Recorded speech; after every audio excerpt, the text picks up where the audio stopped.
I love all of you. Thank you so much for being here. I am going to get to the topic since someone did ask about it. Someone said, isn't your book coming out tomorrow? It is. That's why I'm in New York. I'm going to be on the Today Show tomorrow. And then I have to do a thing at a place called the Symphony Space.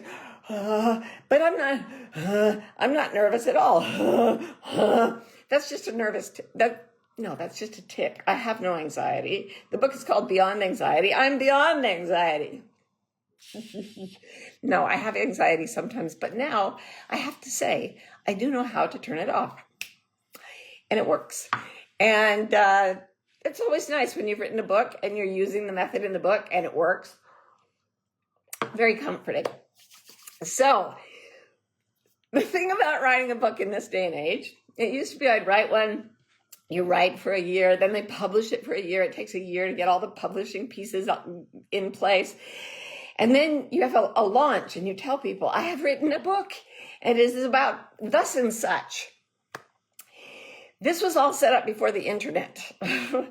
Now, I write a book for a year and I'm like, guess what? I'm writing a book, you guys. Only it was 3 years ago I started the research. And I started telling everybody on the gathering room about my research. And then I sold the proposal and then I wrote the book. So it went deeper. And I told you as I went all about what I was writing. And then I recorded a bunch of podcasts with a bunch of lovely people. So it's like the publicity part that usually came after the book came out has been going on for years. I'm like, you guys already know as much as I do about this book, but I thought, what can I tell them today that I haven't told them already?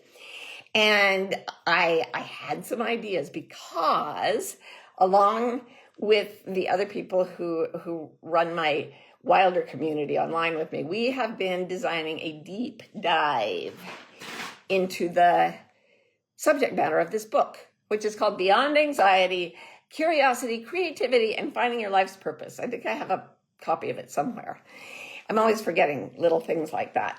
And those of you who are in the Wayfinder Life Coach training, this gets folded into your curriculum as well. So you'll hear it too. But I thought, as we're doing the deep dive, the thing about living with this through the whole research process, writing process, testing things on readers and on clients process, and then the interview process, you actually do get much deeper perspective on what you've written than you might if you just were sitting at home waiting for it to come out and hoping it sold well, which is the way it used to go. There it is. Woo! They did a spectacular job on the cover. The book's all about spirals in the brain and ways of being creative, and they did an exquisite job of capturing that in the cover, and everybody and the publishing team has been amazing. It's been lovely. But what I wanted to do right now is tell you about some of the deeper things because of the deep dive. As we're designing the deep dive. Oh, and if you're in the Wilder community, it's free. It is scot-free. And yes, it'll go on for a whole year. We're going to be really, really investigating all the stuff that I put in this book. So it's in 3 parts, the book. They're called The Creature, The Creative, and The Creation. And what I discovered about living beyond anxiety is that first you have to acknowledge that the nervous, anxious, scared parts of you they're like little tiny animals that are very, very alarmed, and that you cannot use any fancy model of analysis or even medication to just sort of bash that little creature into a state of calm. You can't force anyone into a state of calm. So another way of looking at the creature, creative, creation trio is to think of the first one as calming the creature. And there are ways to calm a creature that we all know instinctively.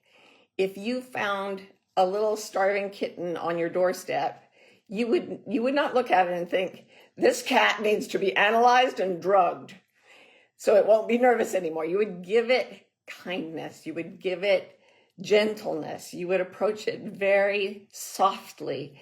You would put all your emphasis on gentleness and creating a space to heal.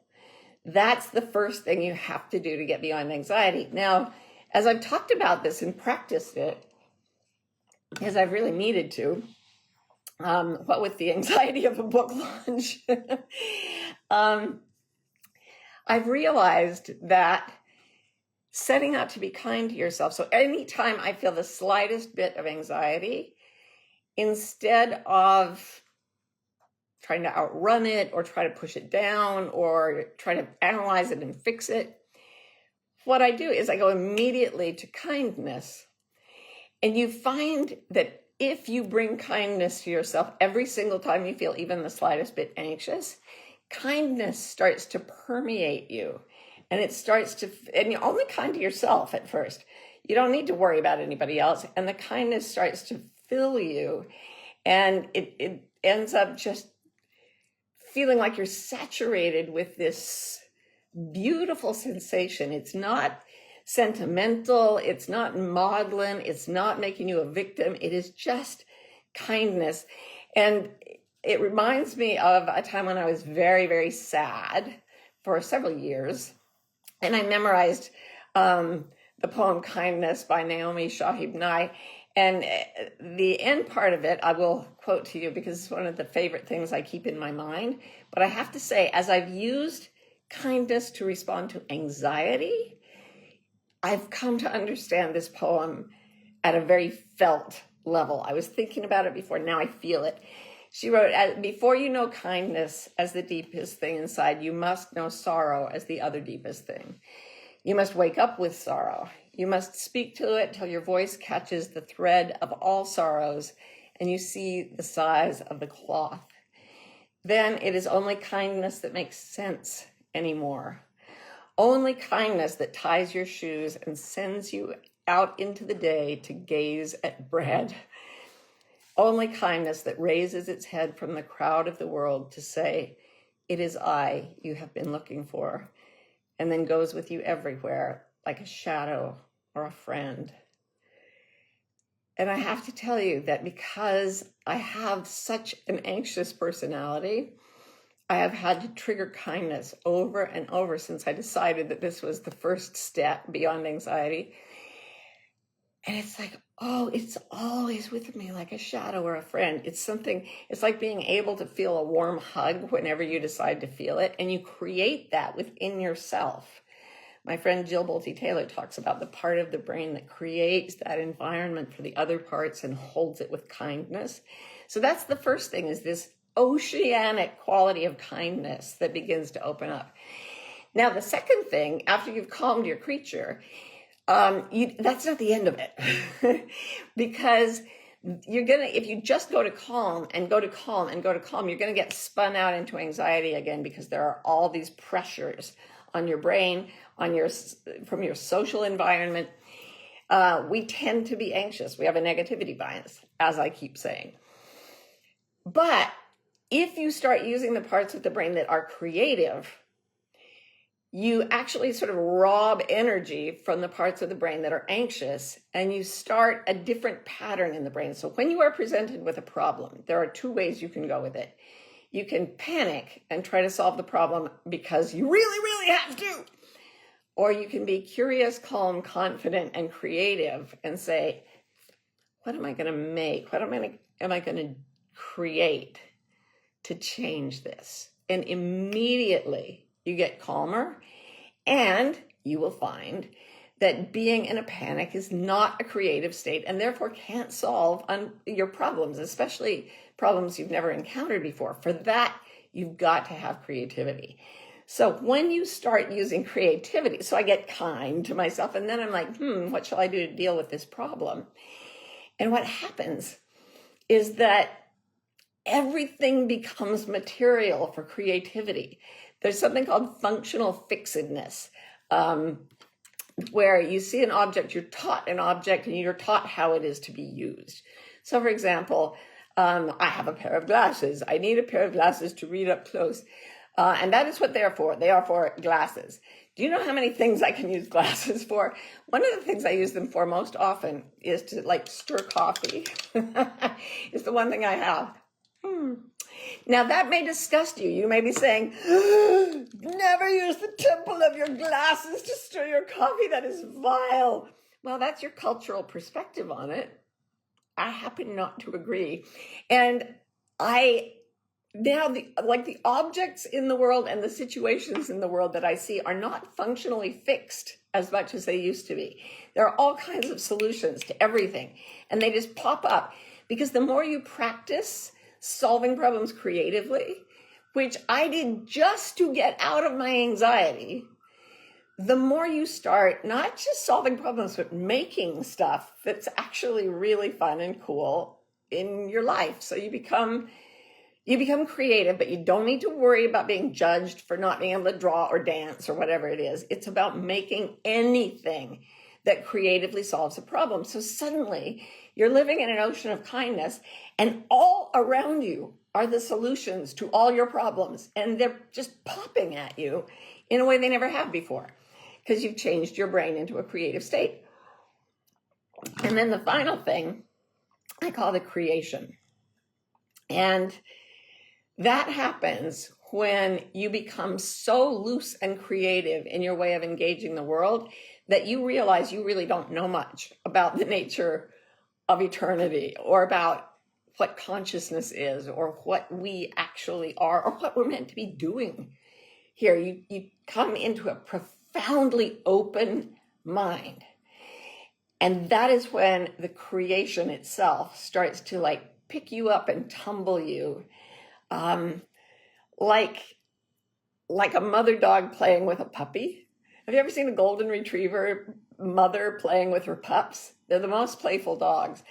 And they'll just roll, and, they have such soft mouths. They gently hold each other with their mouths or trim each other's fur, and they roll around and they bounce, and they're having this beautiful time in very intense activity that is all a celebration of love and consciousness in material form. And as you get away from fear and into the creative part of your own brain, it delivers you into this world where, as Mary Oliver said, whoever you are, no matter how lonely, the world offers itself to your imagination. And that's what happens. Everything begins to come to you. So I was just in Wilder, my community. We just had a shindig. We have shindigs at the new moon.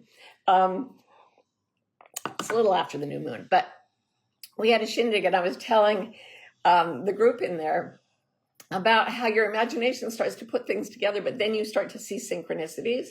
So the other day, our little 4-year-old Lila was having a meltdown. Not a real meltdown, just she was getting fussy. And I said, I'm going to distract her with a cool story. Is it okay to tell this? Let's leave out the bit about me. Oh, absolutely. Yeah.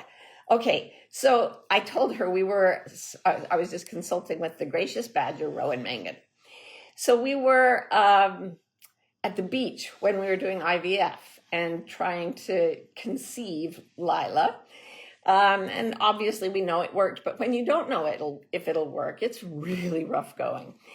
And we were talking about it, and then we were looking out to sea from the beach. And suddenly out there, a cloud formed and a water spout came down.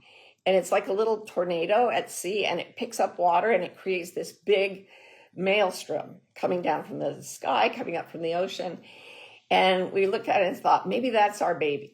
Maybe that's our baby out there expressing herself or himself or their self in a way that is more sort of master of the universe. It was just a thing, that we talk about. It's not like we believed it, but we filmed the water spout. And the other day I told Lila about it, and we said, we talked about maybe that was you. And then I was like, I shouldn't have said that to a 4-year-old. I don't want to make her think things that aren't really true. And then I went to physical therapy, and they usually have a table with magazines on it at my physical therapy. And I sat down to get ready, and all the magazines were gone. And the only thing on the table was a book by a person named Robert Beck. And on the cover, it said, "It's personal." And it was an oil painting of a water spout. I've never seen a painting of a water spout, but it looked exactly like the one we saw at the beach. All right, this is just what I mean about how you get tumbled up in creation and you start to see things that just, maybe they're the product of selective attention. Who cares? They're amazingly fun and affirming and joyful, and they do start to add up. I mean, that was just one synchronicity, but I've had events lately where there were like 12 coming at me all at the same time, way beyond statistical probability. So the deep dive beyond anxiety is worth going to, and it's deeper than you can go in this book that I just wrote. But I do hope that you use the book, because the way to get into it is just to read it and then do the stuff and then keep doing it. And it really, really, really drills you down into things that are so fabulous and fantastic about human life in these bodies. And I hope you experience all of them, because they are fantastic. Oh, I just got a text.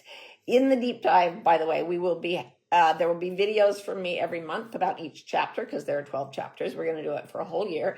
We're going to do a monthly live Q&A. We're going to have group discussions with this incredible group of people. And there are a whole bunch of other bonus resources and activities that we'll tell you about if you go there. All right, good. I did that. I said the things. And now I am taking the questions. Anyone? Oh, I don't see any. There's nothing here. Can I see it on your phone? I don't have any questions. They're not here. Hang on. Don't be anxious. Rowie the Gracious Badger is here. Let me show it to me on your computer then. All the technologies are breaking down. The robots are taking over. Here we go. All right. Okay. PC Longston says, what are ways of making things that aren't art, music, or dancing? Is cooking one? Offer other examples? Oh, yes, cooking is definitely another one. Conversation is another one. Creating a group connection, like going to lunch with friends, or creating. One of the most creative things in my life is a 5-person text thread, where these are the funniest people I know, and only the very best things go on that thread. So, and that is and we bring in memes that we love and we share them with each other, but they have to be good. And that is an incredibly creative act. Anytime you, for example, rearrange your furniture, or try to deal with your hair, or make a birdhouse, or put out bird seed and take pictures of the birds. I mean, it's just everything human beings do is creative. We are the most creative species in the history of the world, so far as I know. We have found dinosaur bones, but we have not found little dinosaur houses that they made for themselves. We have not. So I think we're the most creative. And everything you make is creativity. So if you're anxious, one of the things that I would do, first, kindness. Remember, this is one of the things people think that, if I'm anxious, I need to do something creative. Yes, and before you do something creative, you have to do something kind. Because as long as the kindness is missing, your brain is going to stay locked in this little spiral of anxiety, which shuts down your creativity. So you go to calm, you go deep into kindness, you get really, really like this wonderful, warm, mushy feeling of kindness. And then you say, what could I make that would be fun?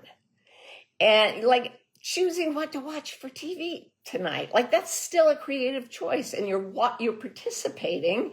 If you watch a fantastic show on TV or online, you are participating in creativity. If you know any postmodernist criticism, the movie or the TV show you're watching belongs to you as an artist when you're taking it in as an audience member. So there's a massive array of things that are creative. Please don't think I mean you have to do something fancy. Although if you like to dance or write or draw, you're going to love it.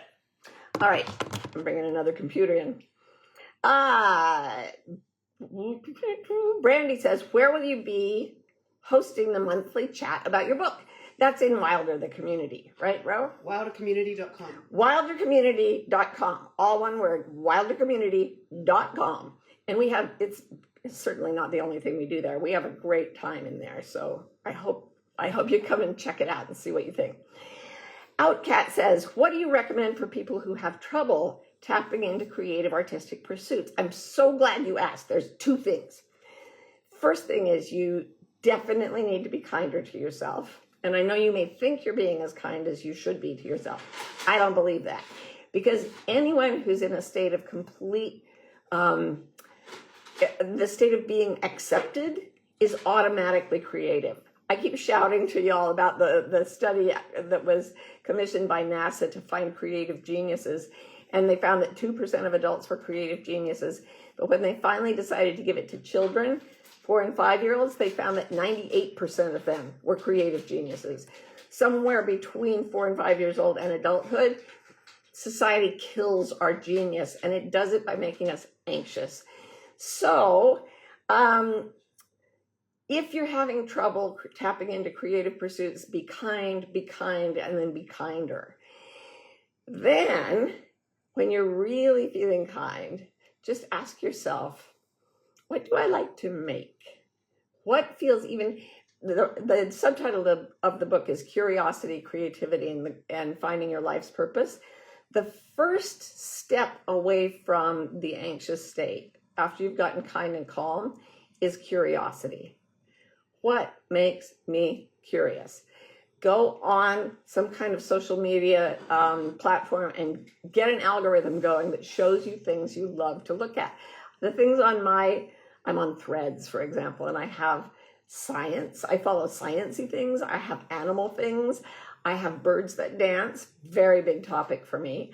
All the things that I plug into that create my algorithm help me enjoy the world more. And that is a creative act. Participating in receiving art of any kind in any genre is a creative act. Going for a ride in the car and really looking at the clouds is a creative act. Just ask yourself, when you're in a state of deep self-acceptance, what do I like? What am I curious about? What would I like to know? And then maybe, what would I like to make? So be gentle, gentle, gentle. This is the hardest thing, is to remind people you don't jump into the part that's about getting something done right. You start with the way you would treat a starving kitten that was all cold and wet. And you have to get that kitten calm, fluffy, and dry before it's going to start playing. It's just the way it is. Oh, and the other thing is you may be very physically tired. You will not feel creative if you're physically tired. One of the things about our culture, which is, get ready for a nice word, anxiogenic, it makes anxiety. It is an anxiety factory, and I mean that on many levels. One of the things it does is it wears us out. It burns us out. And if you're burned out, it is not kind to say, I must be creative. You will be anxious because the body that is exhausted and being pushed to keep going is afraid. It's afraid it's going to be worked to death because that's the way things are going. So one of the things I say in the book is, come to a full emergency rest. And I had to do this when my first 3 kids were really little and I was working and my then husband was gone all the time. And it was hard to work rest into the day, but I just lay down the second I could and tried to soak in all the rest that was possible. And if you have the opportunity to call in sick for a couple of days, lie flat and allow the well to fill.